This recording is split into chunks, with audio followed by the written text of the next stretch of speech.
Good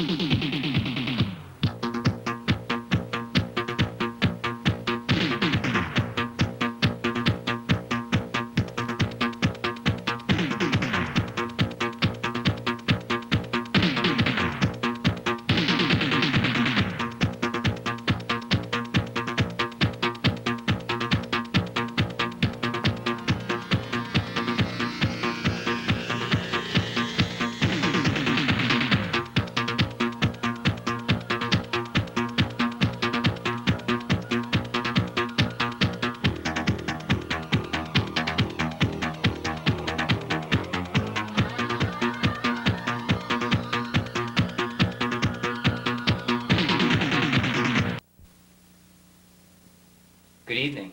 Welcome to This Week in Review. Tonight's stories include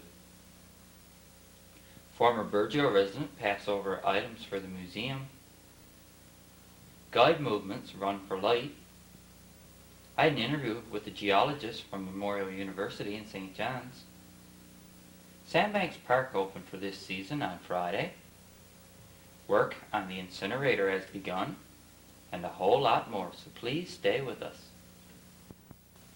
Former Burgeo resident Mr. Walter Sims was in town last weekend to turn over approximately 80 artifacts to the Burgeo Museum Committee. Yeah, today we're very fortunate to have Walter Sims in town.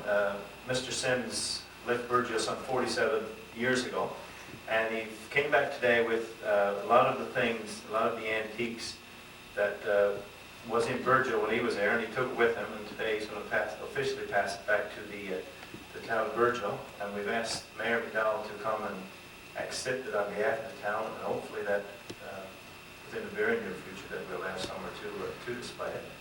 So, Mr. McDowell, if you accept it over from Mr. Sims. Okay, Mr. Sims, thank you very much. And I would like to say that we're very pleased in this town to have those antiques here in the community, and I'm sure they will be appreciated over the years, like I guess you've appreciated them yourself, and we're certainly pleased to have them presented to the town of Burgeo today. So once again, thank you very much. My pleasure. Now, you know, the politicians up in Parliament Hill, they take a piece of paper when they want to get up and say something. So if they can do it, why can't I? I'm an old pensioner now, just getting past my 4 years. I'll be 80 the 26th day of July. So if I make a miss or if I break down, you'll have to forgive me. Now back in 1942, I came here as a school teacher, and during my precious 3-year stay, I collected some 40 pieces of souvenirs from old friends that at that time meant nothing to them. Now at the dawning of a museum for Burgeo, and having outlived them, and old age creeping up on me, that I will go back to an old song. There's nothing left for me of things that used to be. I live in memory among my souvenirs. After 50 years, and in the same condition as I received them, I have brought them back to Burgeo, where they rightfully belong. In conjunction with Burgeo Souvenirs, I brought 40-odd articles that I have collected over the years, totaling over 80 pieces in all. To all you young people out there that will be watching me on the VCR, and that will come after me to take up the torch and hold it I ask you to just a small favor, that when all the articles are on display in the museum and tagged with the names of each donor, will you preserve them and guard them well, because they are part of our heritage of Burgeo. In addition to these articles, I have over the years collected several hundred of old photographs from Burgeo, some dating back to over 100 years. They are placed in a beautifully bound album bearing the name Among My Souvenirs of Burgeo. Quite a bit of time and money have gone into that precious album. It has been a source of comfort over the years when my mind wanders back down memory lane, and I think of some of the friends that I cherish, and have gone to their eternal rest, that I could open the album and see faces that I had long ago lost for a while. And I can see a picture of my favorite aunts in Burgeo. Now, sometime in the future, that precious album will find its way to the museum, and I hope that you all will guard them well.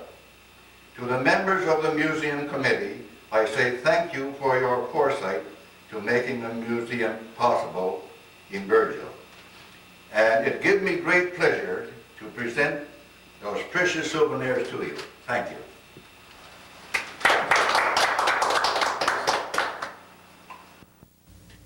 These were a few of the many items that Mr. Sims had to donate to the museum. Stay tuned after This Week in Review tonight, when we will have Mr. Sims showing all the artifacts and telling where they came from. The Guide Movement held its annual Run for Light on Friday, May 29th, and as you will see, residents of Burgeo got out and got involved. Can I have your attention, please? I'd like to welcome everyone to another Run for Light. I think we're finally going to get it in. As you know, Run for Light is sponsored by the Canadian Blind Sports Association. The whole purpose of the run is to show that both blind and sighted Canadians can work together. Transportation will be provided for anyone who needs it. There'll be one truck ahead and one behind. So if you get tired, you can get in the truck behind, they'll bring you back to the center. You don't have to run the full 5 kilometers. When you get tired, you can get aboard the truck or you can come back. I want to thank everyone who helped make this walk a success. The Burgeo Lions, Robert Sims, Fred Pink, Art Parsons, the BBS, all of our contact people, and all of you for coming out to make this one of the biggest walks across Canada. We don't have a mayor to open our Run for Light tonight. Everybody want to get ready to crack their stick now they can.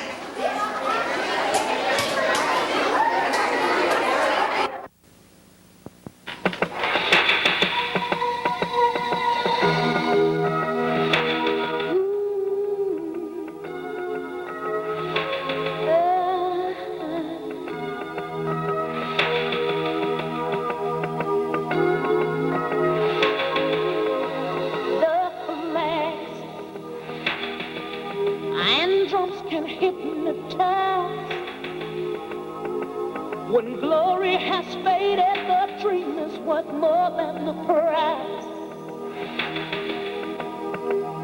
Twisting, turn that flame of freedom burning bright. Knows all of the names, all of the games of the yellow, black and white. We gotta have faith to work it out, faith and hope. Without a doubt, give us strength to make us start and put a song in our heart. We're never gonna break down walls and build up bridges with the stone. You and I know this is what we're gonna build heaven on earth. We're running in the wheels of fortune. Take love and make it shine. We're gonna find peace in our time. We're gonna find peace in our time. Softly, when there is lightning in the sky. When rivers are rising and trouble rolls in on the tide, we'll keep on keeping on till all the tears are dry. We'll weather the storm and welcome the dawn of tomorrow. You and I, we gotta have faith and get it fast. has faith and hope, and let it last give us strength to reach the stars and put a song in our hearts that we're never gonna break down walls and build up bridges with the stone. You and I know if this is worth, we're gonna build heaven on earth. We're running in the wheels of fortune, turning water into wine. We're gonna take love and make it shine. We're gonna find peace in our time. Dr. Norman Cateau, geologist and professor at Memorial University, was in town this past week. We caught up with Dr. Cateau and had a few words with him about his visit to Burgeo and his profession. I understand you are a geologist as well as a professor at Memorial University in St. John's. That's right. What exactly brings you to Burgeo? Well, I'm here because one of my students is dealing with the history and the development of Sandbanks Provincial Park. She'll be starting her thesis work fairly shortly. And so I came down to have a look at the park, to understand its environmental setting, to look at the sediments that you have here and look at the morphology, the shape of the land, and to get some indication then of how she should focus her work and how she should go about tackling this problem so that we can understand how the park has developed over the past 10,000 years or so, since the time of glaciation. Okay, can you tell us a little bit about the work that you do? Well, basically, I'm a physical geographer. I teach at the geography department at MUN. So my work really revolves in two components. One is looking at modern processes that are shaping the land: glaciers, winds, coastline development, landslides, and things of this sort. Understanding how these processes are acting today and what rates are acting, how environmental change, climate change is affecting the way that these processes react. And then the second component is to take the processes that we see happening in today's world and use it to interpret what's happened previously. So we can. Okay, you mentioned earlier that you also study glaciers. What are some of the things you can find out about the Earth by studying these glaciers? Well, one thing we can find out is how the Earth's climate has changed over the past period of time. In order to get a glacier growing and establishing itself and covering large areas of the land, and we're talking about all of Canada that was covered by glaciers, with the exception of a small area in the northern part of Yukon, we have to have a climate that is more rigorous than the climate we have today. So we have. Okay, for any students that are wondering about getting into the study of geology, what sort of subjects should they do in school in preparation? If we're talking about either physical geography or geology or environmental science, I think probably the best preparation you can get is to have a general science background coming out of high school. So you want to do, in my work, I find that it's essential to have some knowledge of chemistry, some knowledge of physics, a little bit of mathematics, at least some, not an excessive amount of mathematics, and some biological knowledge also helps. Now, it's not necessary to take a complete range of the sciences. You don't have to take every single one that's offered, but basically you want to take enough science so that you have a strong background. Then when you go on to university, you can focus your interests more precisely, and you can proceed in whichever branch of the science you want to go on in.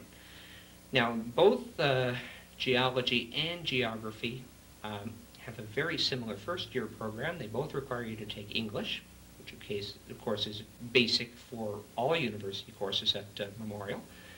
They require you to take physics, chemistry, mathematics, and then either biology or earth science or geography, depending upon which of the disciplines you wanted to go into. It's very flexible as well. I went through Queen's University in Ontario as a geologist. I taught at Alberta in the geology department for many years. Now I'm teaching at Memorial in the geography department, but I'm teaching the same sorts of subjects and the same type of material. So there's a great deal of overlap between the disciplines, especially in this area of modern changes in Earth history. And certainly we have a lot of students who start in geology and switch over to geography, and vice versa. Okay, Dr. Coteau, thank you for taking time out of your schedule to stop by. Thank you very much. It's great to see that a student from Memorial University has chosen our park for a study. Sandbanks Provincial Park opened on Friday. For all those who enjoy the park but not the walk, they can now take advantage of the beauty of one of the nicest parks in Newfoundland. As I guess most people are aware by now, you no longer have to purchase a daily or seasonal permit to enter the park. The only fees that apply to the park this year are camping fees.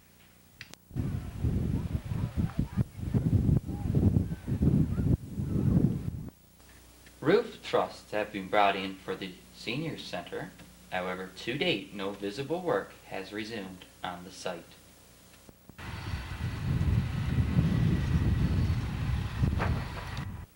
Work should resume on the seniors complex this week. There was a legal setback which has been straightened up. About 40% of the roof trusses have been brought in, and the other 60% are expected in the very near future. The September completion date still remains. In my last report on the seniors complex, I stated that work had not resumed, which was correct. However, I failed to inform you that the engineer had been in doing some work at the site.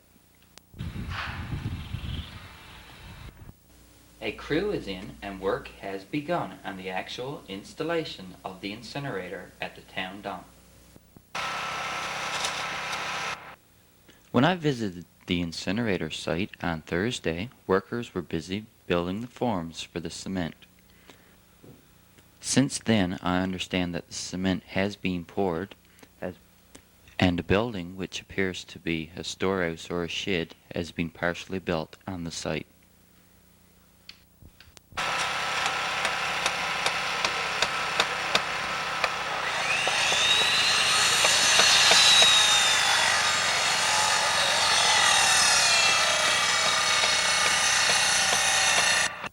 To determine the final grade in the theater arts course at the high school, the students worked together to put out a final production.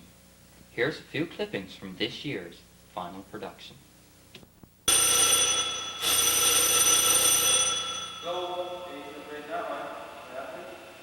Yeah, I just deposited for HLB North, and I just got them in the morning.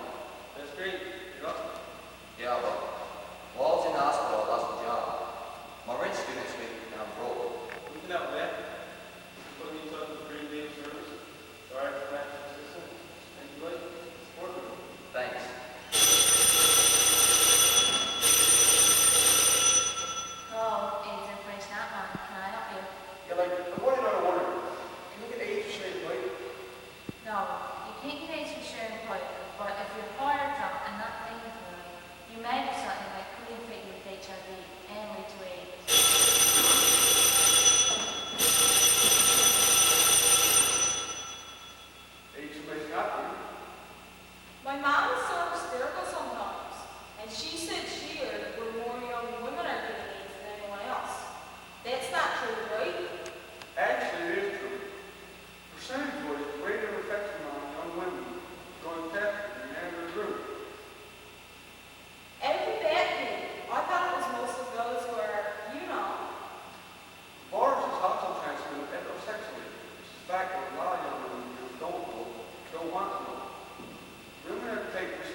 227. Well, it's about time. 130.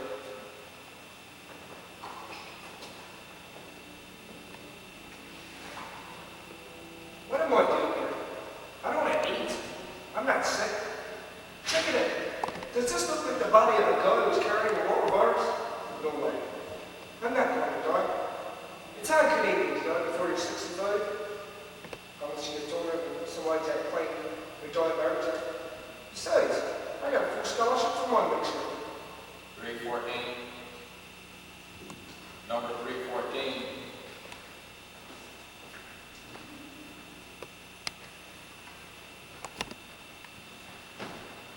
When I was 2 years old, I jumped in the deep end of the swimming pool. They had to pull me in from my hair. When I was 12, I taught myself how to drive a car.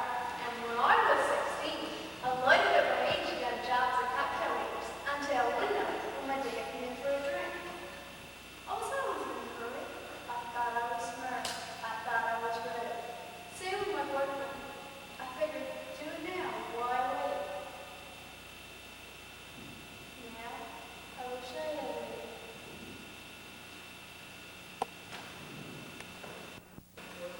I don't have it. It says it's HIV negative, but it always does. I like to get tested every 3 months. My friend, he gets tested too. I guess if we think we get tested together, it won't happen to us. My friends at school don't know. But I don't want to try to tell them it's like that. But it's definitely, and I think you can secret of this.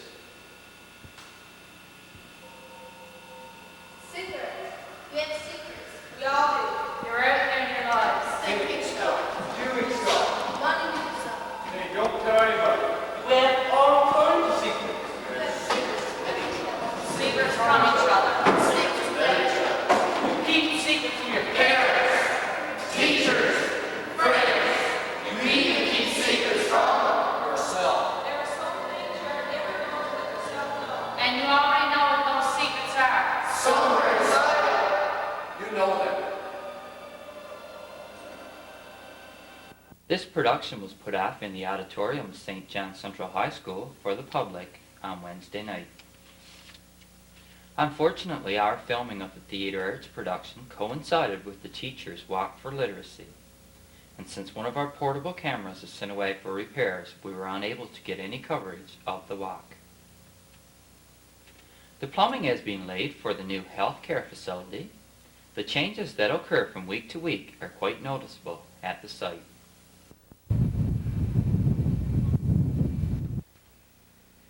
When we visited the site of the new healthcare facility on Friday, workers were putting steel beams in place for the roof of the structure. As you can see, most of the beams appear to have already been put in place.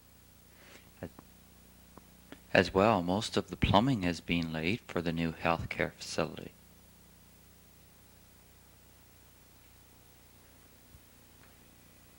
When the structure is completed, this area will be the rear of the new healthcare facility.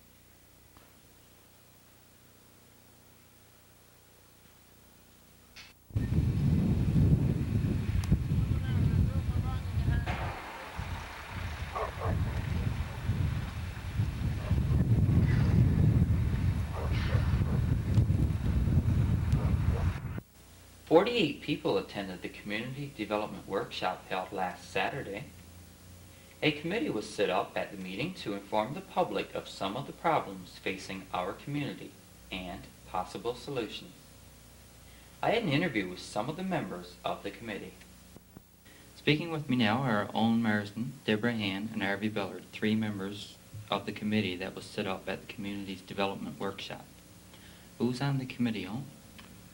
The members are Sheila Ingram, Deborah Ann, who's going to act as secretary, Doris Bank, George Giles, Harvey Bellard, Melton Vetcher, who's vice president or co-chairperson, and myself, who's chairperson.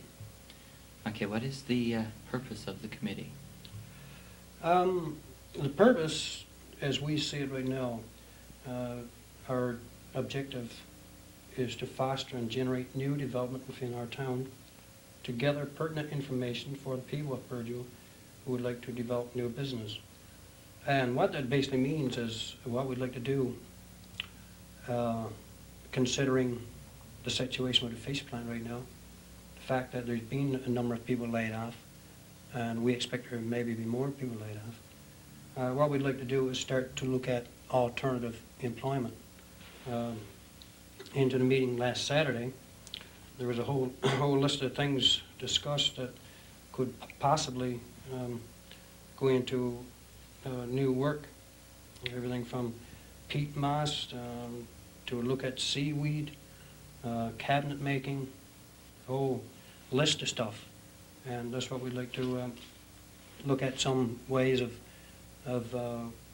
getting money from governments, see what's available, and see what can be accessed to government and passed on to the people. Will your committee be meeting on a regular basis? Most definitely, yeah. We're going to try to get some information together, like I say. We had a meeting the Monday following last Saturday, which was June 1st. We had our first meeting. We got another one scheduled for this week, this Tuesday, and we're going to be looking at, what can be done. I've already spoken to IDVATCHR, Penguin Area Development Association. I've already spoken to Bell Party of ACOA, and I've got quite a list of material come from Bell Party. And we had a number of questions that we discussed at our last meeting. For instance, I asked Mr. Party if there'd be money available to cover some of the expenses that this committee obviously is going to have, through whatever letters, phone calls, host of costs that we're going to have. So he's going to look into that. He was telling me that Gordon Slade, he'll give them a call and see what can be, if there can be money access to help just some of our little costs for the time being. So briefly, can you tell us what was discussed at the meeting held on Saturday? Well, the things we discussed at Saturday's meeting was, for instance, attitude. How well the community at large, how do they feel towards business in general? The attitude, to some degree, I guess, has been one where people over the years have been dependent on the fish plant. We'd like to change that attitude some. We'd like, and that's what, part of our focus to be, to try and encourage people to, start looking at diversifying into some of the things I mentioned earlier. Maybe there's a eel fishery there. Maybe there's a winery, and those are things we're open to look at. Diversification I mentioned, business support programs. The other thing is we discussed is the attitudes in the schools. We like to build some confidence in our young people as they get out of schools, and maybe some of these kids can look at new industries, new ideas. And the government support systems, we talked about that. The need to access some of the funds. We understand there's quite a number of programs available, but it seems that, the general public don't know about them. I'm sure we don't. As of now, we just know there's some there, and we've got to learn how to access those programs and take advantage of them and pass it on to the general public. Okay, so as public health nurse, Deborah, what did you get out of this meeting? On Saturday? Yeah. Well, I went as public health, but I guess I went just as a member of this community. And I thought that the old approach was very positive, that we all look at each other in the community and what our roles could possibly be, and how we can help each other to help Burgeo come back to what it used to be, and maybe even more prosperous than it was, say, 10 years ago. I just thought that it was a good meeting, it was a good starting point, and I think that as a committee that we can help our town go far. Okay, Harvey, you went as a private really, business person? I went, I guess, on behalf of the Midway Fish Market, I guess. That's how I was invited there. So I went down and I'm glad that I went. It was a very interesting meeting. The thing that I got out of it is that there is a need for this sort of organization. I the guy's been informed here now, and what good is going to come out of it is what, you know, the input that we put into it and the support that we're going to need from this community, you know. Okay, so will Mr. Party be visiting Burgeo again?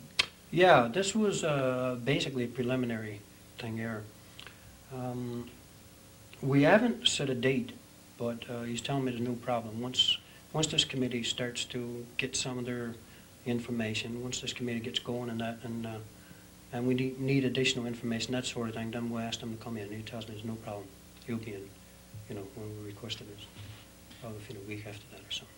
Okay, so I guess your committee will be using the community channel to keep everyone That's- informed of your happenings. That's exactly what we hope to do. Yeah, as we get the information, this is what it's all about, is to try to get the information, see what programs are available, people with ideas. Somebody got an idea, then we're going to support them all the way, and see if we can't get some different industries or whatever in town. One job, even one job, you know, one industry, anything, just to help, you know, everything flow a little better in our town, get some pressure off the fishery, whatever. That's what we'll do, is come down here, talk to you and tell them what we've learned and that sort of thing. Okay, is there any other information that you have to pass along right now? Not at this point. We just want to more or less follow up on Mr. Choyle's thing he started last Saturday. We just want to inform the people that there is now a committee, the Burgeo Diversification Development Committee, and we'll just be coming down every once in a while, and I'm sure we'll get a certain, you know, we'll get a call every once in a while, and hope that something comes of it. We'll try. Okay, well, we'd like to thank you for coming down and invite you to come back anytime you want to come back and inform the public. Okay, thank you very much. Okay, thanks. Elementary students at A.J. Matthews School had their sports day on Friday afternoon. We took our camera to the park several times throughout the day. Here's what we came up with.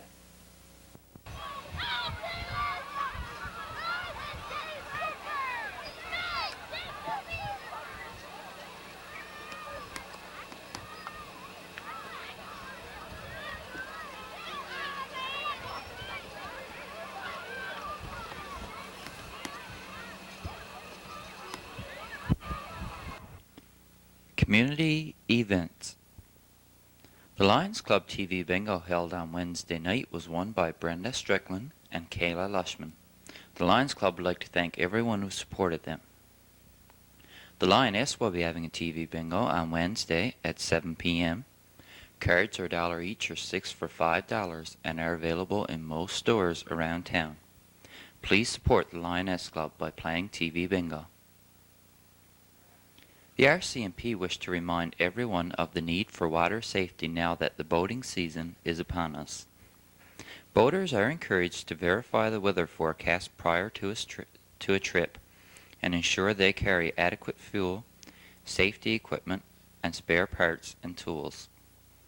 Also, they should advise a reliable person of the destination and duration of any voyage and the number of persons on board. The Canada Shipping Act requires the operator of vessels to carry the following equipment. Pleasure boats under 26 feet should carry a life jacket or PFD for each person on board, 2 oars complete with oarlocks or 2 paddles, a bailer, fire extinguishers if equipped with an inboard engine. Fishing vessels under 40 feet are required to carry a life jacket or PFD for each person on board, 2 oars complete with oarlocks or 2 paddles, a bailer, anchor and line, every line or lifeline, and 6 flares. As well, all vessels over 15 feet and or 10 horsepower engine must be registered through Canada Customs free of charge and will be marked with the number in 3-inch letters on both sides of the bow.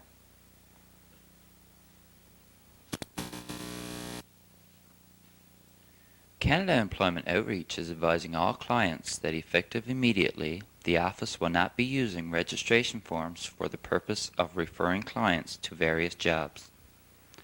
All job orders will now be listed on your community channel, and clients will apply for these jobs as they become available. When applying for any of these jobs, please follow instructions as advised. We will, however, continue to use the old system for Student Challenge 92 jobs for this year only. Our clients are also advised that the act of updating files on a monthly basis is also discontinued immediately. The purpose of this change is to bring our operations in line with that of the Canada Employment Outreach Center at Stephenville, and to reduce our workload to better be able to serve our clients. Wanted for summer employment. 3 students for approximately 6 weeks with possible rotation shift work at the Burgeo Museum. Applicants must be able to interact with people, be congenial, show an interest in Burgeo history, plan to further their studies. Students must have proof of conditional acceptance to post-secondary institution. Although core of job will be dealing with interacting with tourists, some physical labor such as painting and cleaning may be required. Applications are to be sent to the Burgeo Museum Committee, Post Office Box 220, Burgeo, Newfoundland. The application deadline date is June 10th, 1992.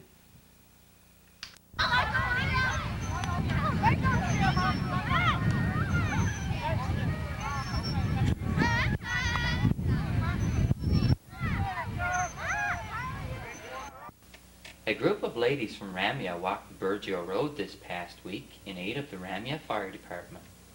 We caught up with them at the Government Wharf on the completion of their walk.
So how much did you raise? From here, we've raised, from here to the end of the road, we've raised approximately $500. Which is very good money. And we like it, yeah. Everybody wants that. And we'd like to thank everybody. Okay, well, we'd like to congratulate you on a successful walk. Okay, thank you very much. Thanks, everybody. Thanks again. Western Construction has moved in some equipment to begin work on the final paving of the Burgeo Road. Western have set up their camps again this year in the pit near the Baggs Brook area. I contacted Western's office on Friday to see if I could find out some information on their schedule for the summer. Unfortunately, however, I was unable to obtain any information at that time, but I was told to call back next week, and hopefully some information will be available at that time.